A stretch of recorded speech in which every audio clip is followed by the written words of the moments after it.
Started thinking about this because the good brother Andre Henry posted something today about nonviolence, and it really got me thinking about one of the times I realized that I had whiteness in the ways I read the Bible.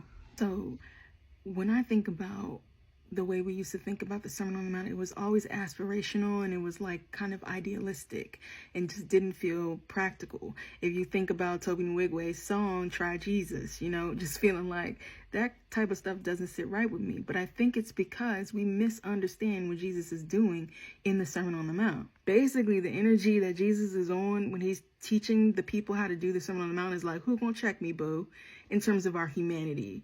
And what he's really asking people to do is, when you are mistreated by this system, I want you to assert your humanity and your dignity in a way that confronts it and flips it. Walter Wink calls this the third way. Like, we don't acquiesce to being oppressed, but we also know that like trying to overthrow it violently is just not going to end well for us because we're going up against this massive system. So then he starts to lay out the Sermon on the Mount. Jesus is a first century Jew. So when he's saying if somebody slaps you on the right cheek, you got to understand what happens with the left hand in that society and what the left hand represent. It means that nobody's going to use their left hand to do anything because it's associated with unclean tasks. So the only thing that's left to use, right, is a backhand if you're going to hit somebody on the right cheek, right? Because that's the way somebody condescendingly would slap somebody they felt like was less worthy of them, right? So backhanding you. If someone backhands you and you turn your cheek, that's what Jesus is saying to do. Yeah, you could possibly like find another way to hit this person, but the point has already been made,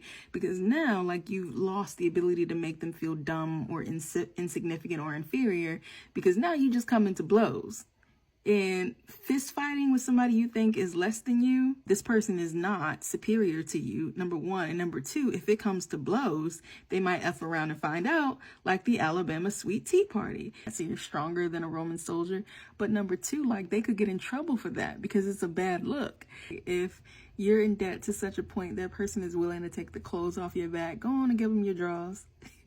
And leave out the courtroom naked, because that will shame the system more than it will shame you. Jesus is telling people in the Sermon on the Mount about how to assert their humanity and how to like give no F's about the way people would try to degrade you. Here's how you do it in a way that's subversive. And it's like, same thing with like Gandhi and all of them. It was basically, we're just not going to cooperate with humiliation because we're more human than that. And the reason we're not going to resort to the same kind of violence that you resort to is because we're more human than that.